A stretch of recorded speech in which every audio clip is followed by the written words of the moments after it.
Pristatome Kauno regioną. Tai trečias pagal užimamos teritorijos dydį ir antras pagal gyventojų skaičių Lietuvos regionas, kuriame gyvena daugiau nei 500 000 Lietuvos gyventojų. Kauno regionas yra pačiame Lietuvos centre. Tai vienintelė apskritis, neturinti išorinių sienų su užsienio šalimis. Čia galima atvykti automobiliu, traukiniu, atplaukti laivu ar atskristi lėktuvu. Visi keliai veda į Kauno regioną. Kauno regionas labai patrauklus užsienio šalių investuotojams. Čia klesti maisto produktų, gėrimų, baldų ir tekstilės pramonės šakos. Kauno regione vingiuoja pačios gražiausios Lietuvos upės – Nemunas, Neris, Nevėžis, Dubysa, Verknė, Jiese. Regione yra įkurti 29 draustiniai ir 7 regioniniai parkai. Ir čia yra didžiausias žmogaus sukurtas vandens telkinys – Kauno marios. Kauno regioną sudaro 8 savivaldybės – Kauno, Kėdainių, Kaišiadorių, Jonavos, Prienų, Raseinių rajonų, Kauno miesto ir Birštono. Birštonas – sveikatos ir harmonijos kurortas. Tai vienas seniausių ir gražiausių Lietuvos balneologijos kurortų, besididžiuojantis trykštančiais mineralinio vandens šaltiniais, gydomuoju purvu, švariu oru ir palankiu sveikatai klimatu. O Jonavos rajonas laukia dviračių mėgėjų. Čia nutiesta net 25 km dviračių takų. Ir šie takai veda gražiausiamis miesto vietomis, tarp kurių ne tik parkai, aikštės, tvenkiniai, senamiestis, Neries pakrantė, bet ir vaikų žaidimų aikštelės, lauko treniruokliai, suoliukai, gultai, vandens stotelės. Štai Kaišiadorių rajonas užima puikią geografinę padėtį. Yra tarp didžiausių Lietuvos miestų – sostinės Vilniaus ir laikinosios sostinės Kauno. Kaišiadorių rajono centras yra unikalus savo pavadinimo arabiška kilme. Jis kilo nuo kilmingo totoriaus Hašaidaro vardo. Totoriai į Kaišiadoris atvykę Vytauto didžiojo laikais ir ištikimai gynė Lietuvos kunigaikštystę nuo užpuolikų, gausiai gyveno ne tik dabartinių Kaišiadorių apylinkėse, bet ir šiaurinėje rajono dalyje. Kaunas – antras pagal dydį Lietuvos miestas, esantis Nemuno ir Neries upių santakoje. Nuo unikalios architektūros iki galerijų ir teatrų. Laikinoji sostinė Kaunas išsiskiria savo kultūros paveldu. Kauno rajonas – tai žalesis Lietuvos smaragdas. Nuostabus 3 didžiausių Lietuvos upių – Nemuno, Neries ir Nevėžio vingiai bei slėniai. Kauno marių regioninis parkas ir nepaliesta draustinių gamta bei piliakalniai. Kiekvienam atvykusiam užgniaužia kvapą. Štai Kėdainių rajone, Ruoščių kaime, yra oficialiai nustatytas Lietuvos geografinis vidurys. Jį žymi didelis laukų akmuo su prigludusiais dar 2 akmenimis, simbolizuojančiais Žemaitiją ir Aukštaitiją. Kėdainiai – vienas iš 7 Lietuvos miestų, turinčių unikalų istorijos ir urbanistikos paminklą – senamiestį. Kėdainių senamiestį puošia pastatai datuojami nuo 15 iki 19 amžiaus, o 17 amžiaus viduryje čia susiformavo net 6 turgaus aikštės. Vienintelis toks urbanistikos reiškinys Lietuvoje.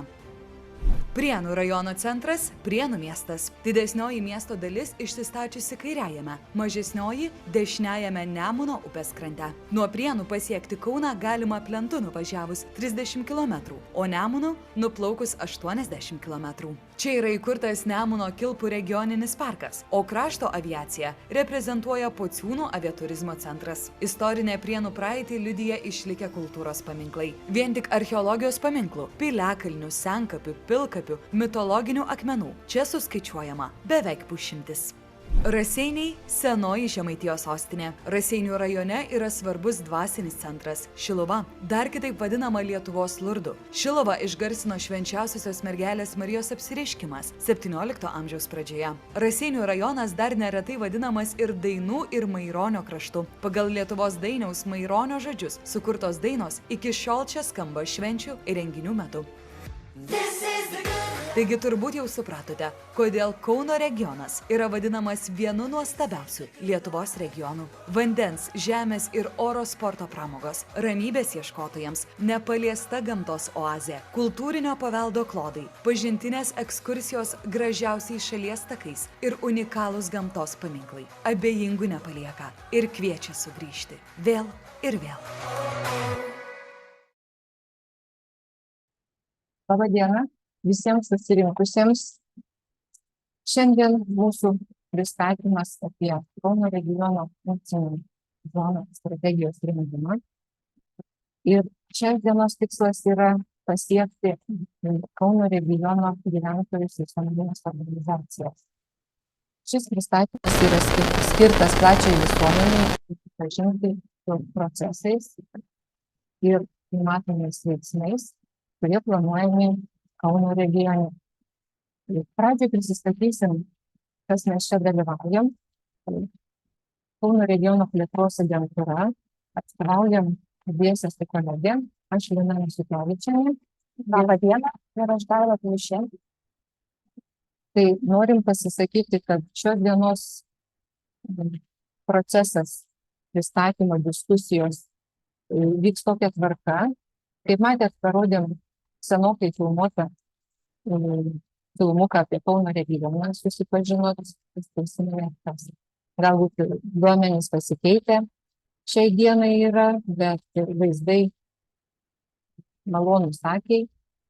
Ir klausimus, jeigu jums kils šio diskusijos pristatymo metu, prašom užduoti gale, pakeliant ranką arba rašyti čate, vadinamam, pabaigoj susitikimo, paviešinsim ir kiek sugebėsim atsakysim arba pasiaiškinsim bendrai iškilusius klausimus.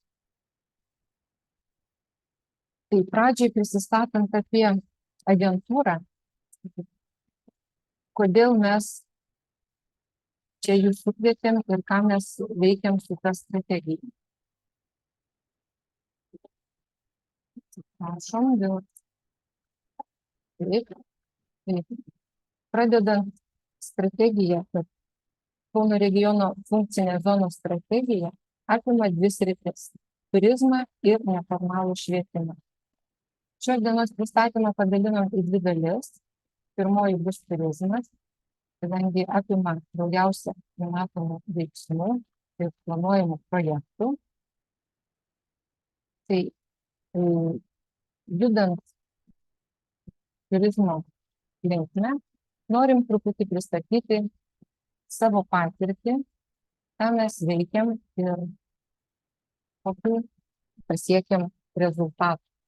Nuo 15 metų pradėjom aktyviai dalyvauti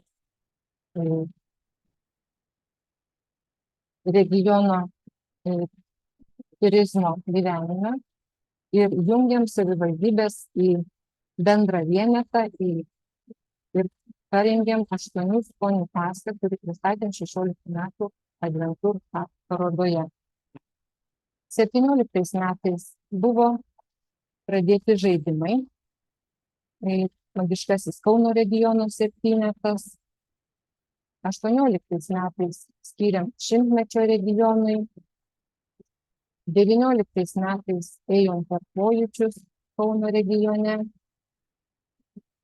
Ir 20 metais žaidimai baigėsi Šlamučio slėpynėmis, nes prasidėjo pandemija ir tos 2 metus, kuriais buvo apribotas mūsų judėjimas, bendravimas kompanijose, grupėse, tai agentūra dirbo popierinį darbą ir parengė tarptautinį projektą, bendradarbiavimo Abitų sienos su latviais ir įgyvendinom projektą Miško takas jūrų takas.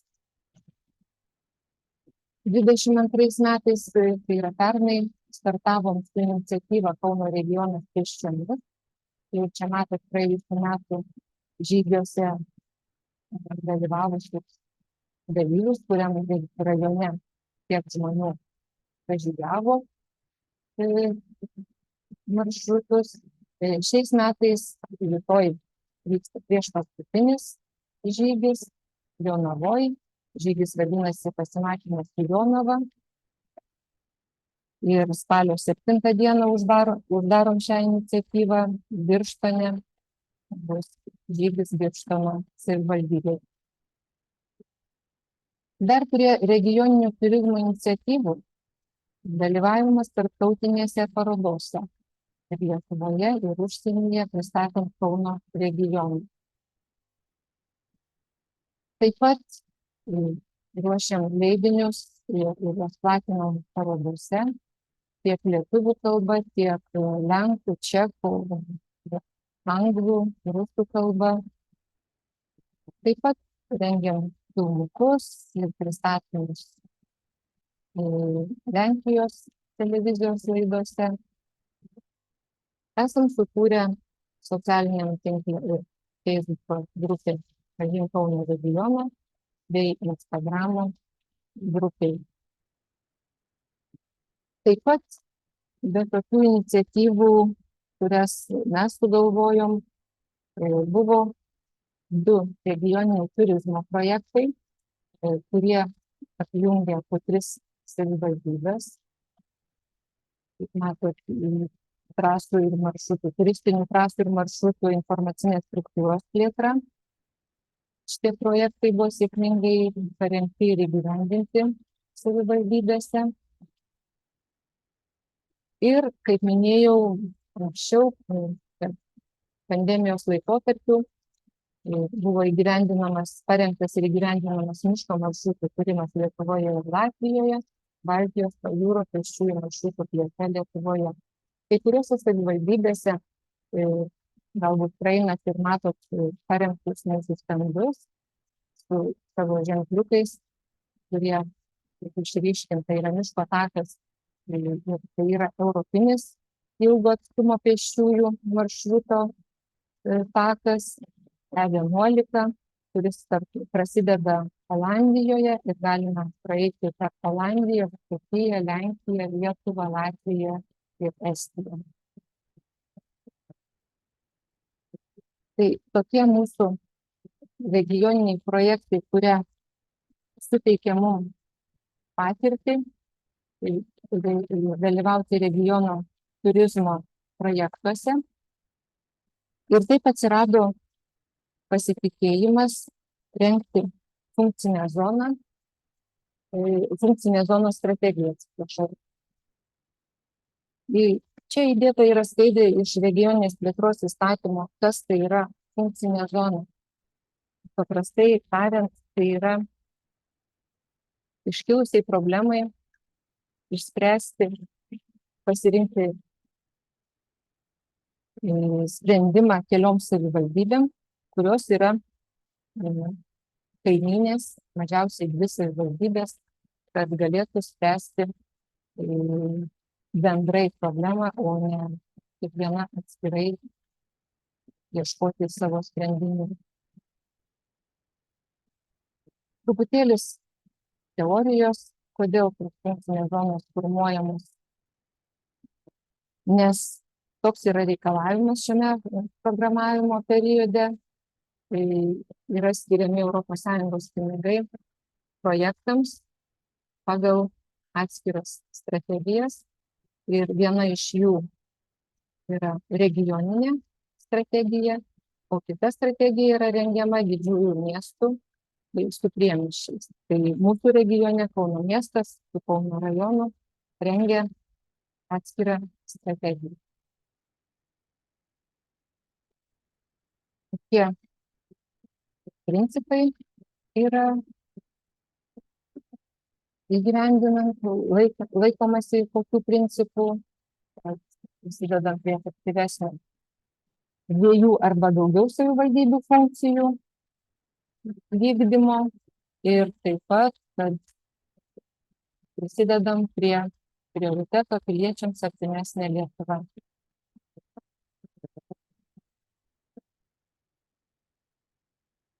Pagrindinis dalykas, kodėl mes ir pakvietėm, tai galbūt šitoj skaidriai, kad funkcinės zonos strategija įgyvendinant turi būti užtikrinta, kad kiekvieno įgyvendinto uždavinio naudą gaus tikslinės grupės 2 ar daugiau tarpusavy besiribojančiais socialiniais ir ekonominiais ryšiais susijusiuose arba potencialiai tokius ryšius galinčiuose suformuoti savivaldybėse.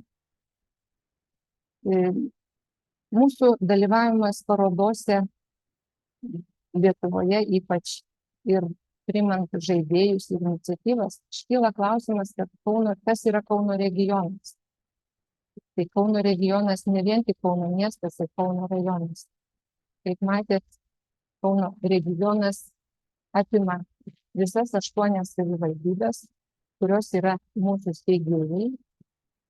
O funkcinės zonos strategijoje, kaip minėjau, dalyvauja 7 savivaldybės, išskyrus Kauno miestą, kuris rengia savo atskirą didžiųjų miestų tvarios plėtros strategiją.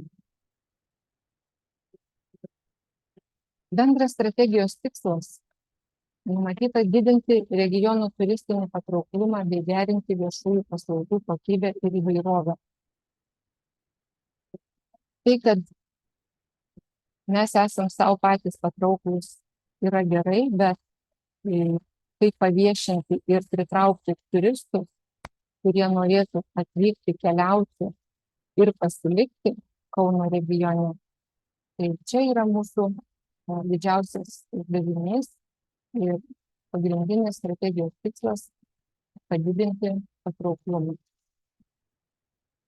Iš kokios problemos išėjom į tą tikslą, kad yra netolygus turistų srautų pasiskirstymas regiono teritorijoje ir per mažas dar regiono turistinio potencialo žinomumas. Netolygus turistų pasiskirstymas pasirodo per statistinius duomenis. Pagrinde Kauno regione mes turim didelį miestą Kauną ir turim Birštoną, kuris yra kurortas. Šiuose dviejose miestuose daugiausiai yra turistų. Ką reiškia turistas? Turistas tas, kuris lieka bent vieną nakčiai apsigyventi. Lankytojų kiekviena savivaldybė turi tikrai nemažai, bet turistų srautai yra dar netolygus dėl nakvynės. Kiekvienas rajonas nori pagyvinti savo ekonomiką per turizmą. Tai reiškia teikti kuo daugiau paslaugų. Bet tam, kad teikti paslaugas, turim turėti ir turistus, ir teikiančias įmonės arba gyventojus, kurie teiktų tas turistinės paslaugas. Tai yra pagrindinis apgyvendinimas, kad būtų kur apsistoti turistui ir kad būtų kur pavalgyti.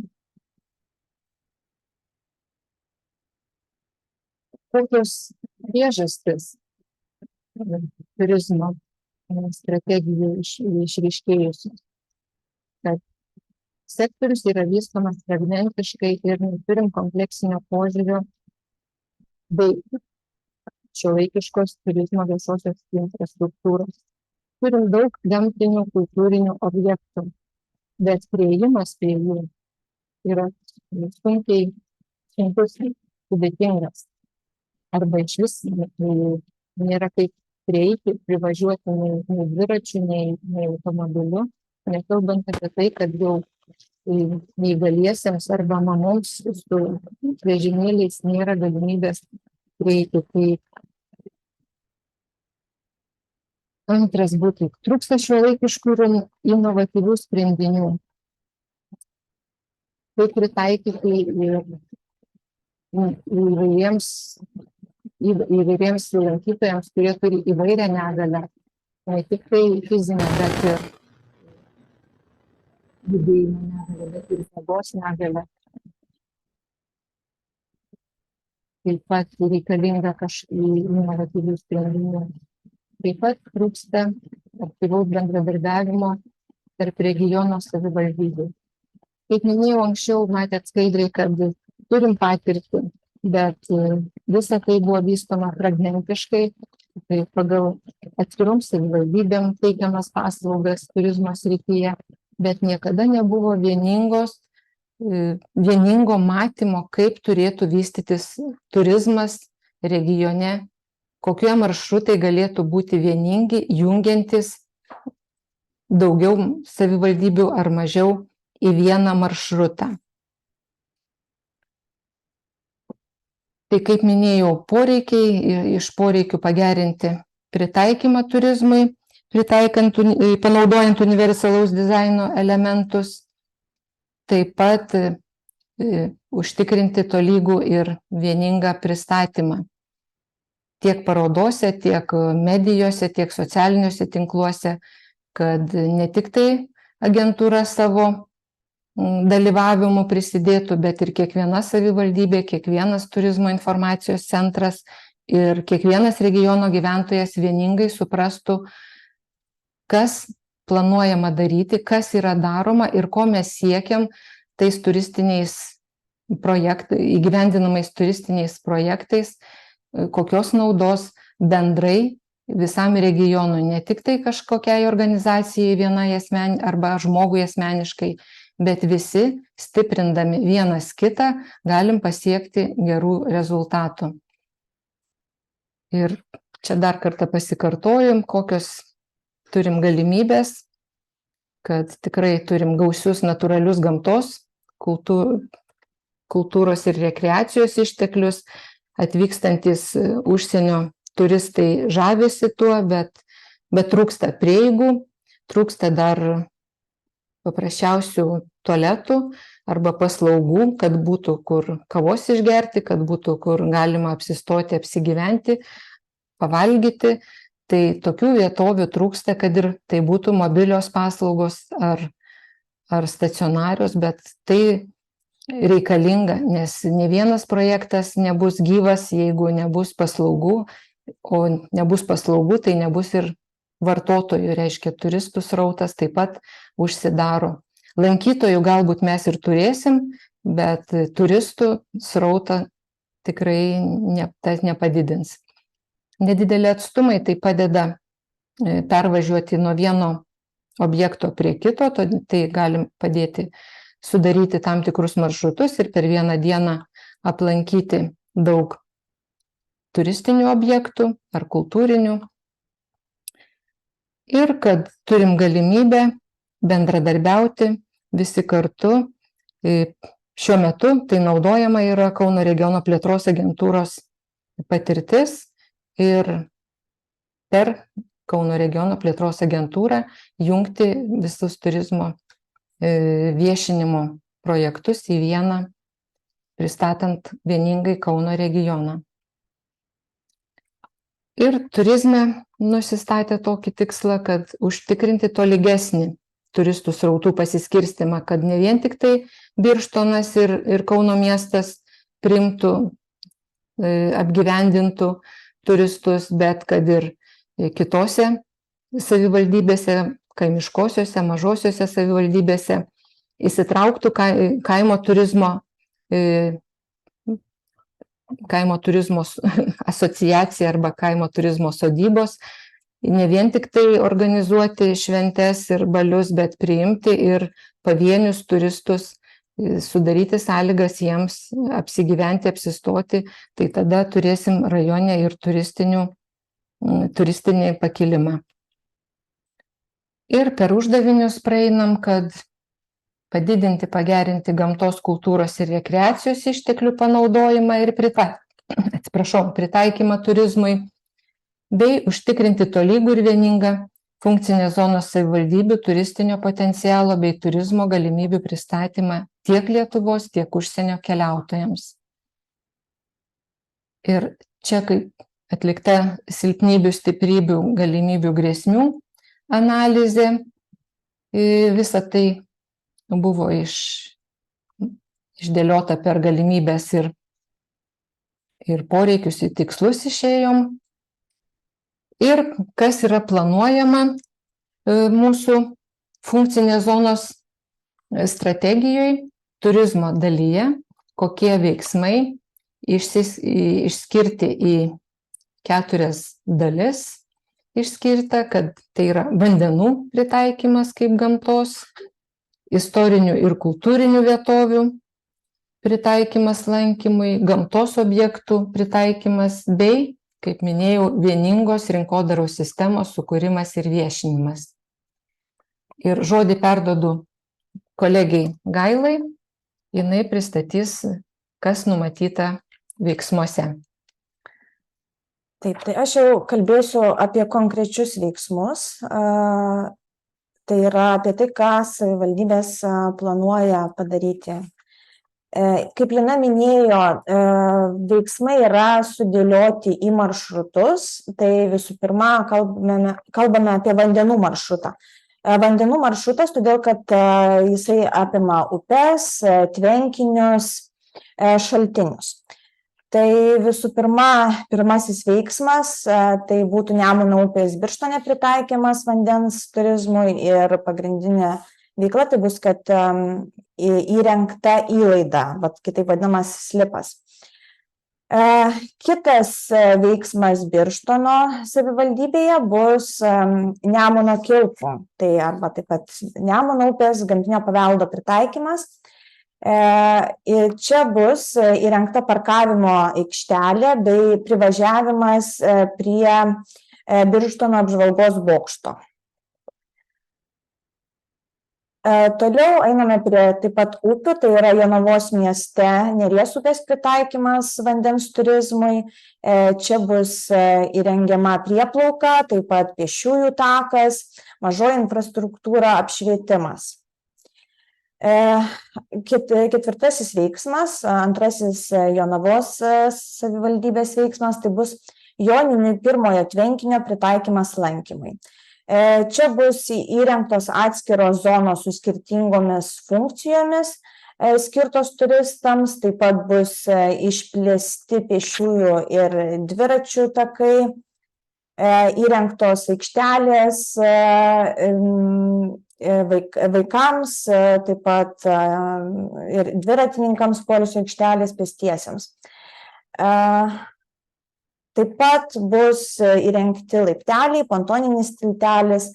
Tai yra toks kompleksinis bus veiksmas, kuris tikrai pritaikys Joninių pirmąjį tvenkinį lankymui.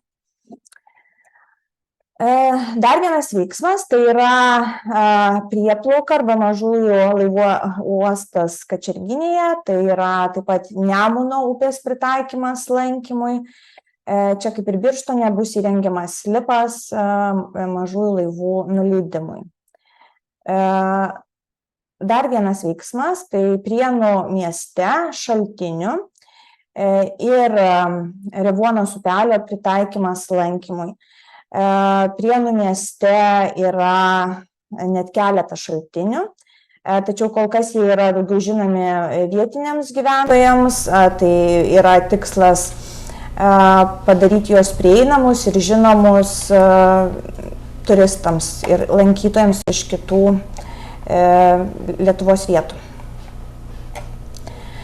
Raseiniuose Dubysos upė ties Padubysio kaimiu, taip pat Raseinių seniūnijoje, Kalniškių kaime ir Lyduvėnų kaime bus pritaikyta lankymui, taip pat Lyduvėnų geležinkelio tiltas bus pritaikytas lankymui.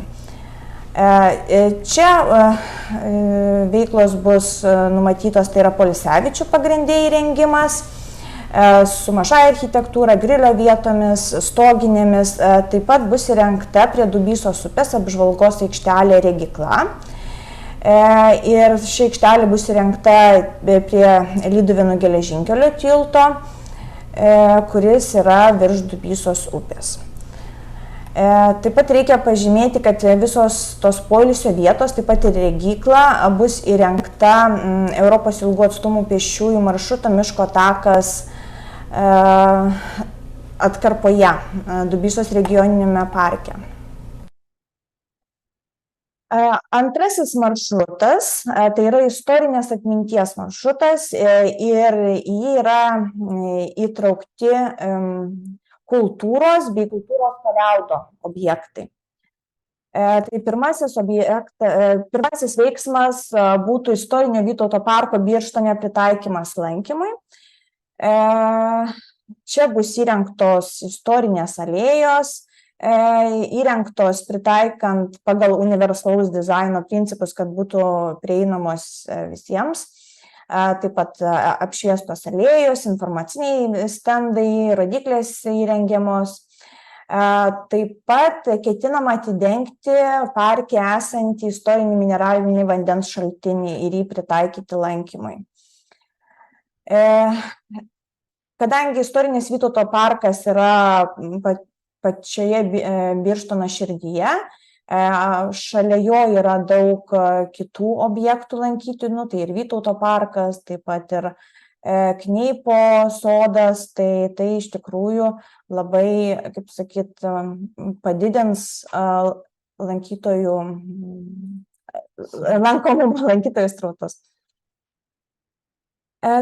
Kitas veiksmas būtų Jonavos kultūros centro pritaikymas lankymui. Jonavos kultūros centras yra žinomas, lankomas, iš tikrųjų vyksta labai daug įvairių renginių,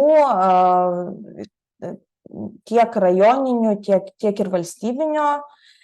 Ir šio veiksmo metu bus įrengta mašinų stovėjimo aikštelė ir ji pritaikyta žmonėms su negalia ir taip pat taikant universalaus dizaino principus.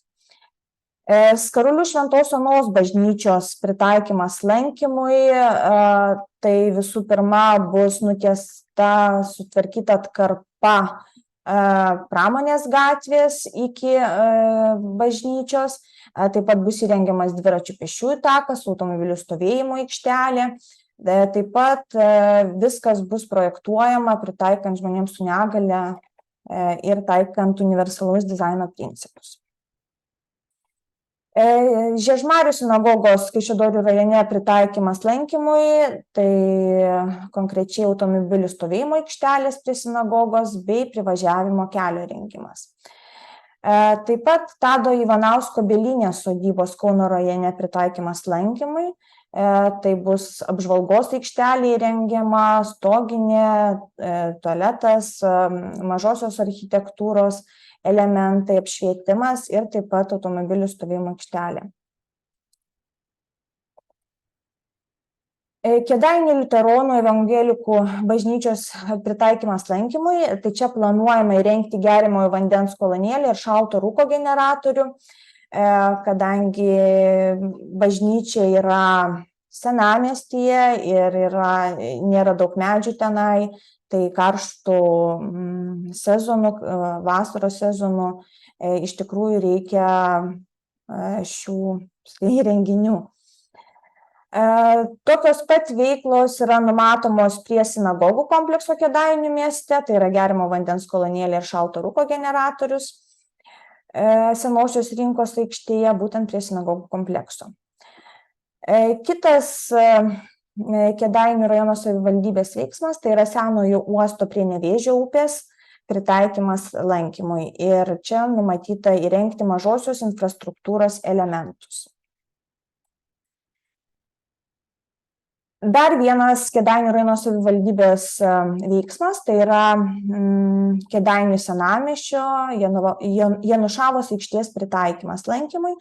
Tai būtent laiptų pritaikymas neįgaliesiems bei mažosios architektūros elementų įrengimas. Įrengiant šios laiptus bus apjungti, bus, kaip sakyti, laiptai sujungs kelis Kėdainių senamiestyje esančius lankytinus objektus. Toliau yra Česlovo Milošo gimtinės bei Nevėžio slėnio pritaikymas lankymui. Tai Česlovo Milošo gimtinė, kur yra Kėdainių rajono savivaldybėje. Šiuo metu ten veikia muziejus, konferencijų centras ir čia planuojama įrengti keletą regyklų, taip pat poilsio aikštelių, mažosios architektūros elementus, taip pat informacinės rodyklės į lankytinus kultūros paveldo objektus. Prienų miesto istorinės dalies, Nemuno upės bei karinio miestelio pritaikymus. Tai čia, kaip matome, yra kompleksinis veiksmas, kuris apima iš tikrųjų nemažą Prienų miesto istorinės dalies dalį. Tai visų pirma būtų įrengiamas pėsčiųjų dviračių takas nuo Lietuvos didžiojo kunigaikščio Kęstučio paminklo iki paukščių stebėjimo vietos ir tas takas įsijungs į jau dabar esančius pėsčiųjų ir dviračių takus.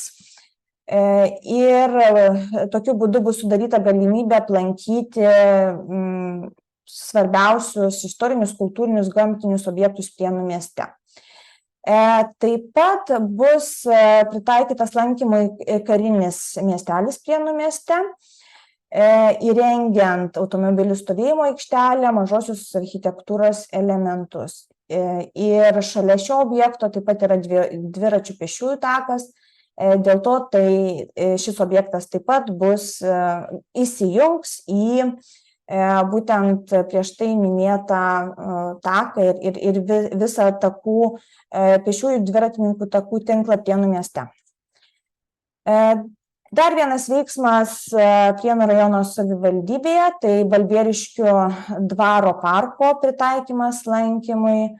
Balbieriškio dvaro parkas yra Balbieriškio buvusios dvaro sodybos dalis ir tai yra kultūros paveldo objektas ir veiksmo metu bus įrengti takai su mažosios architektūros elementais, apšvietimas, tilteliai.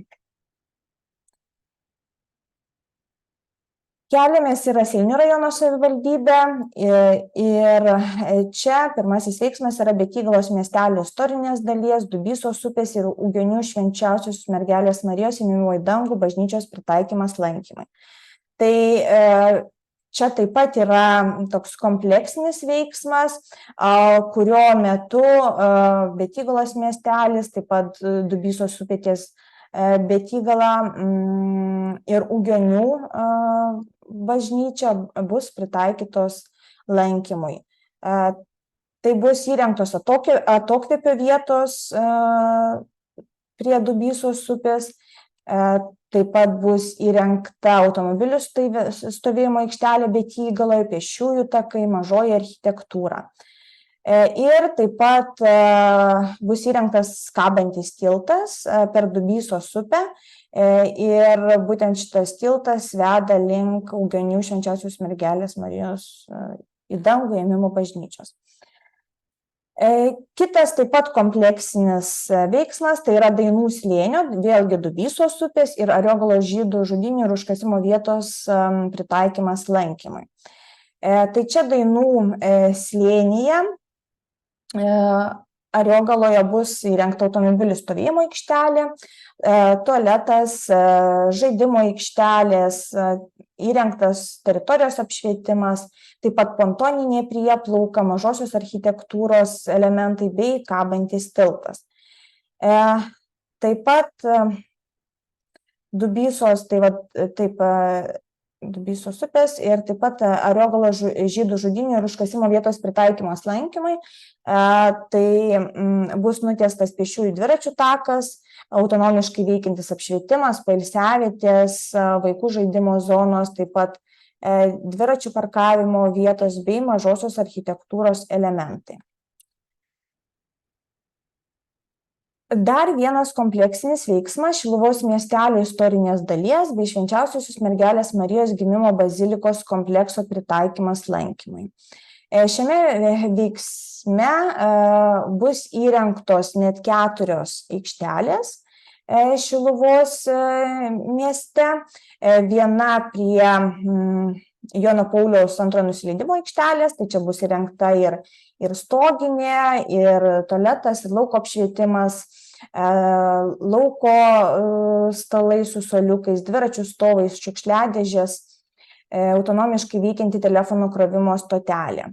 Ir labai panašus veiksmas, tai yra 3 aikštelės, bus įrengtos Švento Jokūbo piligrimų kelyje, kuris vietomis sutampa su miško taku. Ir čia bus taip pat įrengtos tos poilsio, taip vadinamos aikštelės, su pavėsinėm, suoleliais, dviračių laikikliais, supynėmis, autonomiškai vėlgi veikiančiomis stotelėmis su krovikliais ir Wi-Fi.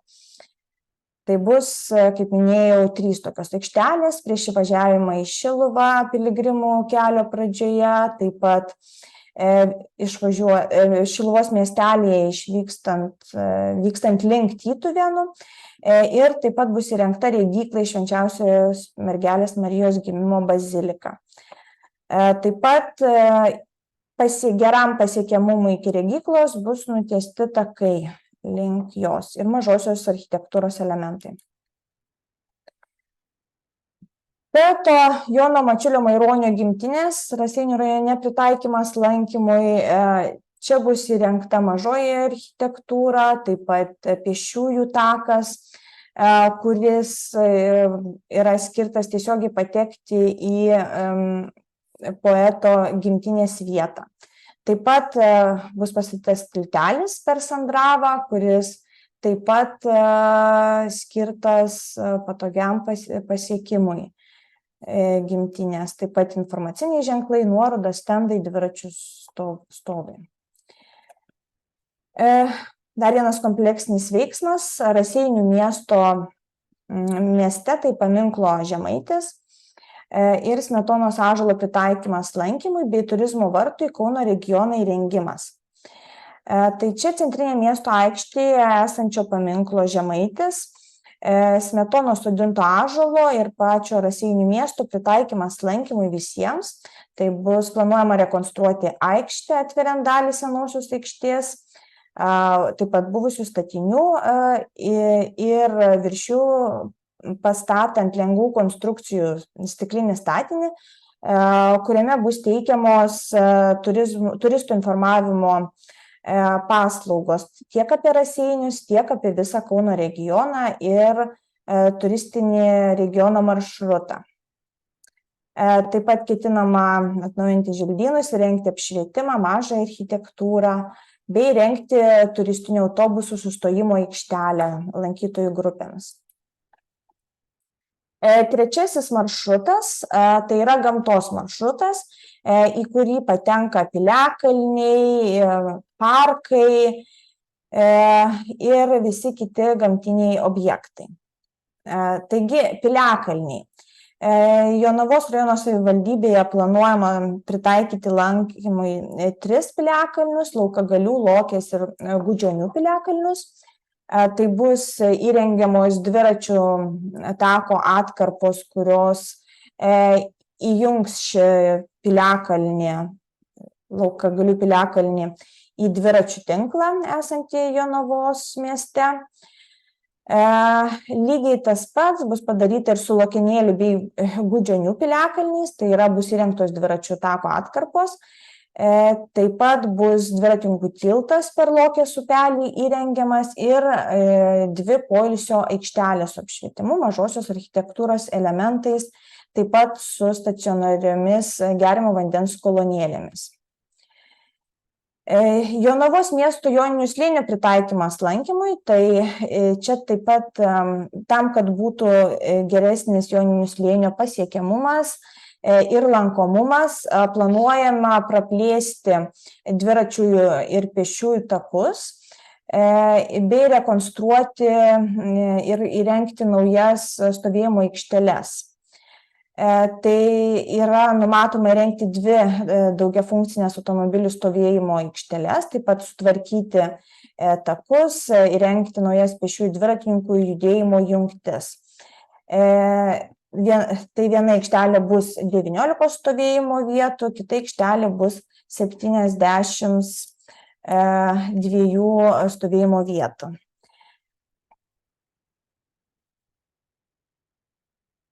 Taip pat dar vienas veiksmas Jonavos rajono savivaldybėje, tai yra Taurostos parko pritaikymas lankymui. Taurostos parkas šiuo metu yra sutvarkytas ir yra tikrai pamėgtas gyventojų, tačiau jisai yra vertas ir kitų Lietuvos ir užsienio turistų dėmesio ir kad jisai būtų patrauklus turistams, lankytojams. Iš kitur ketinama sutvarkyti privažiavimo kelius, taip pat įrengti stovėjimo aikšteles ir taip pat įrengti pėsčiųjų dviračių takų atšakas, kurios vėlgi įsijungs į Jonavos miesto dviračių takų tinklą. Kaišiadorių rajono savivaldybėje bus pritaikyti Budelių ir Maisiejūnų piliakalniai lankymui. Tai Budelių piliakalnyje bus įrengti laiptai, jie sutvarkyti pagal universalaus dizaino principus, įrengta automobilių stovėjimo aikštelė, taip pat pavėsinės su suoliukais įrengtos ir mažosios architektūros elementai. Į Maisiejūnų piliakalnį taip pat bus sutvarkyti laiptai, vėlgi pritaikant pagal universalaus dizaino principus, irgi automobilių stovėjimo aikštelė, pavėsinės ir mažosios architektūros elementai. Dar vienas objektas, kuris bus pritaikytas lankymui Kaišiadorių rajone, tai yra Girelės miškas. Čia bus įrengti mažosios architektūros elementai, informaciniai stendai, pontoniniai tilteliai, krypčių rodyklės į gamtos objektus, pažintinės stotelės apie paukščius, vabalų viešbučių įrengimas. Ir visa tai bus padaryta Girelės miško gamtinėme pažintiniame take. Prienų rajono savivaldybėje bus pritaikyti lankymui net, dabar reikia paskaičiuoti, 1, 2, 3, 4, 5, 6, 7, 8, 9 piliakalniai. Ir beveik visur bus įrengtos automobilių stovėjimo aikštelės, taip pat pėsčiųjų takai, nuo aikštelių iki piliakalnio, mažosios architektūros elementai, poilsio vietos. Tai šie piliakalniai, tai kaip matote, išvardinti, kas tai bus padaryta. Raseinių rajono savivaldybėje taip pat bus pritaikyti lankymui net keli piliakalniai, taip pat Prabaudos parkas. Tai bus Padubysio piliakalnis, Kėjėnų, Molavinų Griaužų, Raseinių ir Lyduvėnų piliakalniai. Čia taip pat bus daromi įvairūs darbai, tai pagrinde įrengiami laiptai, informacinių ženklų įrengimas, taip pat apšvietimai, sustojimo aikštelės, pėsčiųjų dviračių takai.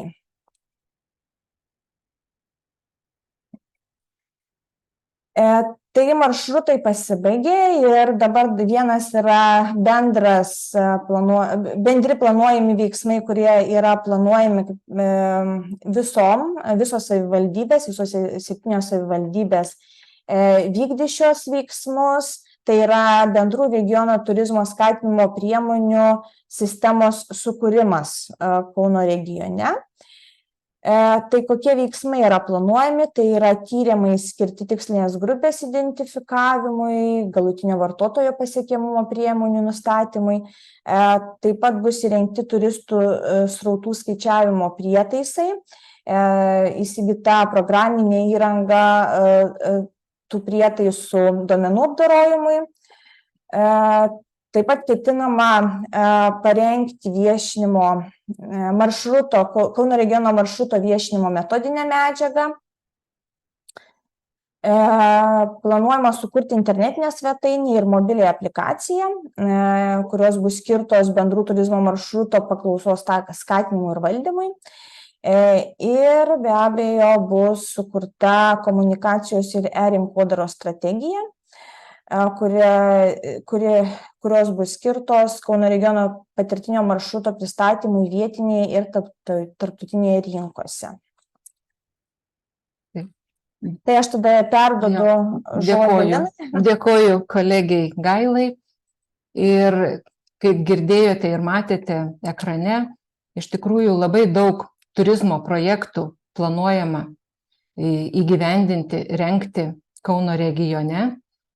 Ir kaip anksčiau minėjau, šios dienos tikslas ir yra gyventojams, visuomeniai, verslo atstovams paviešinti, kas planuojama daryti jų rajone, kad žinotų ir planuotų savo veiksmus, kaip galėtų prisidėti prie turisto pritraukimo į savo rajoną, į Kauno regioną, galbūt ne vien tik tai savo kaime laikyti jį uždarius, bet susijungiant, apjungiant bendras pajėgas, sukurti bendrą maršrutą ir maloniai vienas turistas praleido vienam rajone ir išeina su gera nuotaika į kitą rajoną, kur patiria malonių įspūdžių ir lieka nakvoti arba keliauja toliau, kažkuriam kitam taške nakvoja. Taip sukurdami didesnį turistų srautą. Dar kartą pasikartosiu, kad be gyventojų, be verslo vietinio įsitraukimo be paslaugų teikimo, tai turistiniai maršrutai iš tikrųjų yra negyvi. Ir pereinant prie antros dalies apie neformalų švietimą, antra sritis, kuri taip pat yra svarbi ne tik tai Kauno regione, visoje Lietuvoje arba, galima pasakyti, visoje Europoje, nes mūsų žinių įsisavinimas per paskaitas vyksta tik 5% mes įsisavinam žinių. O per tai, ką darom praktiniam darbe, ką patiriam savo patirtim, tas žinias mes įsisavinam 75%.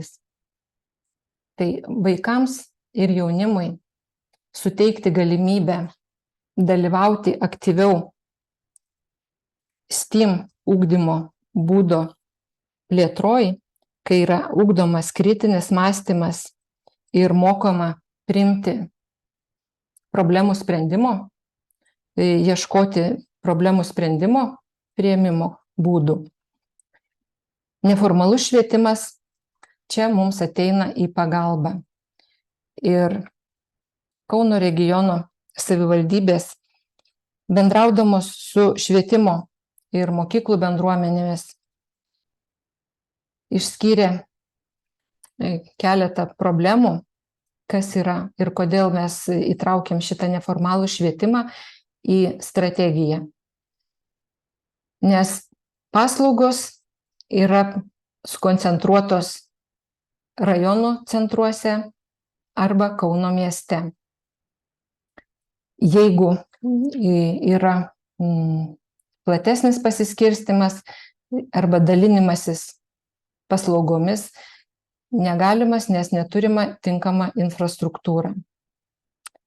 Kokios atsirado priežastys tam, kad koncentracija yra miestuose ir rajonų centruose ir trūksta šiuolaikiškų ir inovatyvių sprendinių teikti paslaugas ir trūksta aktyvaus bendradarbiavimo. Kiekviena savivaldybė ieško savo sprendinių savo savivaldybėje arba savo organizacijoje, nesidalijant informaciją, nesidalijant žiniomis arba žmogiškaisiais ištekliais. Tai čia matom priežastis, kodėl iškilo poreikis jungtis į vieningą funkcinės zonos strategiją. Tam reikia, kad pagerinti išteklių panaudojimą, kaip minėjau, kad ne kiekviena savivaldybė arba kiekviena institucija susipirktų įrangą ir apmokytų žmonės, bet galima dalintis patirtimi, galima dalintis priemonėmis ir taip užtikrinti pasiskirstimą ir išteklių panaudojimą efektyvų ir taip pat reikalinga užtikrinti visų socialinių grupių vaikams ir jaunimui neformalaus švietimo paslaugų teikimą. Arba kitaip sakant, sudėtingų socialinių grupių vaikams ir jaunimui suteikti galimybę sudominti mokymosi procesu, žiniomis per neformalų švietimą, kad jie įgyję įgūdžių galėtų dalyvauti bendroje ekonomikoje ir kurti pridėtinę vertę visai Lietuvai arba tiesiog paprasčiausiai savo asmeninę vertę. Tai kaip ir nedideli atstumai, kaip ir turizmui, taip ir čia neformaliam švietimui, judėjimui, keitimuisi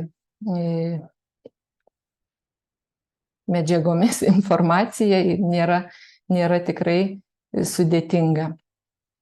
Ir kad neformaliojo švietimo poreikio augimas tai matomas ne tik tai Lietuvoje, bet ir visame pasaulyje, nes informacijos gausa užgožia pagrindinį formalų švietimą ir labai sunku ypač jaunam žmogui atsirinkti, kuri informacija reikalinga, kas svarbu, kas nesvarbu, o per neformaliojo švietimo praktinius užsiėmimus yra įtvirtinami įgūdžiai ir tai padeda išsigryninti poreikius ir savo matymą, kur save gali sukurti.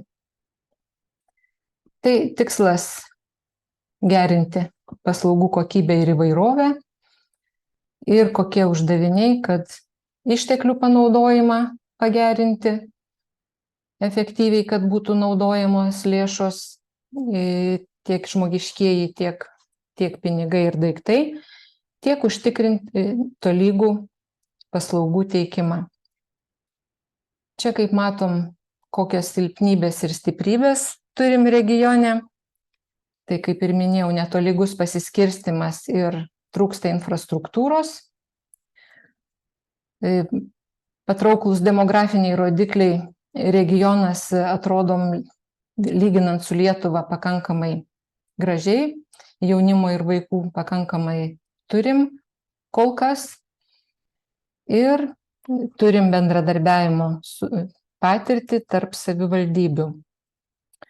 O kokios grėsmės aplink, tai taip, augantys socialiniai ir ekonominiai skirtumai, didėjanti urbanizacija iš tikrųjų sutraukia į miestus, į labiau urbanizuotas gyvenvietes, stipriau ekonomiškai gyvenančius Lietuvos gyventojus ir didėja atotrūkis nuo nutolusių kaimiškųjų gyventojų ir miesto gyventojų išsilavinimo. Čia įdėjau skaidrę, kad, kaip minėjau, STEAM ugdymo būdas, koks yra taikomas ir kokie projektai yra jungiami, kad tai per mokslą, technologijas ir inžineriją, kad padidinti, į matematikos mokslus įtraukti, nes dabar neformalus švietimas daugiau nei 60, tai yra, atsiprašau, daugiau nei 90% Kauno regione yra menai, kūryba ir fizinis aktyvumas. O technologijos ir inžineriniai mokslai per neformalų švietimą tik tai 4%. Ir dar viena yra STEAL, kur įeina kalbos. Tai kokie planuojami veiksmai regione? Čia per 3 projektus, kuriuose dalyvauja po keletą savivaldybių. Tai edukacinis, inžinerinis, technologinis klasteris, kuris plėtotų robotiką, tai jau aukštesnio lygio robotikos užsiėmimai. Jonavos rajono savivaldybėje būtų saugaus eismo mokymo miestelis, kur galėtų praktinius užsiėmimus turėti vaikai, kaip elgtis gatvėje, panaudojant ir šviesoforo. Mažas miesto modelis su gatvėmis, su transporto priemonėmis įvairių rūšių. Ir išmaniųjų akademija Kėdainių rajone, kuri apjungia technologinius mokslus, bet per kalbas, prijungiant kalbas, kad šiuolaikiniam gyvenime kuo daugiau kalbų moki, tuo daugiau turi patirčių ir galimybių bendrauti, šviestis, tobulinti save ir perduoti informaciją kitam. Tai mūsų planuojamas pristatymas baigėsi. Jeigu turit klausimų arba pamastymų, galite dabar, nežinau, ar matosi ir parašyta yra kas nors čate arba pakėlęs ranką, kas nori pasisakyti.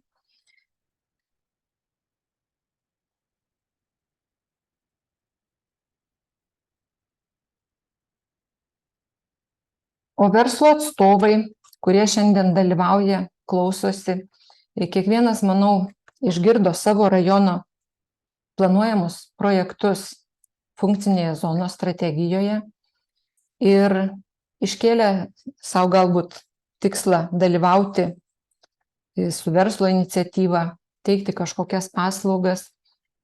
Tai labai kviečiu bendradarbiauti su savivaldybe, kad žinotumėte, kokie projektai planuojami, kada įgyvendinti, kaip jie bus, kokia jų eiga ir kaip jūs galite prisidėti prie šių veiksmų įgyvendinimo arba turistinio potencialo plėtojimo Kauno regione.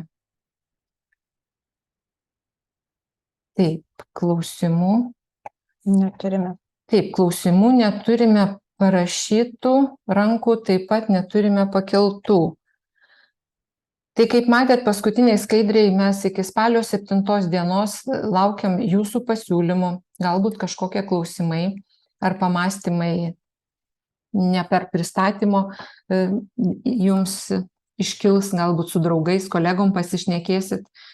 Tai tikrai kviečiam rašyti ir klausti info@krda.lt mūsų elektroninis paštas arba susisiekti savo savivaldybės